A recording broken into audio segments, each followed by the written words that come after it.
来做赎罪的祭。但是在新约，我们不用再去杀牛宰羊，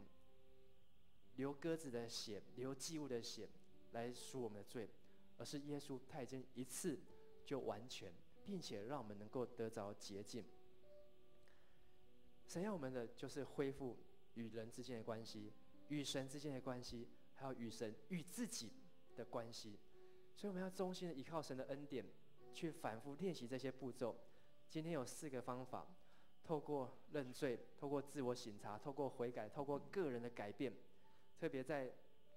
认罪当中有6件事情你要去认罪，在悔改当中有7个 A 你要去练习，在个人的改变当中有4件事情，读经、祷告、靠主喜乐，这4件事情你要去实践，去改变出来，上帝就会让我们享受自由。所以当我们除去眼中的梁木，就可以去进行下一个步骤，去把人挽回。因为你已经在神的面前交代清楚，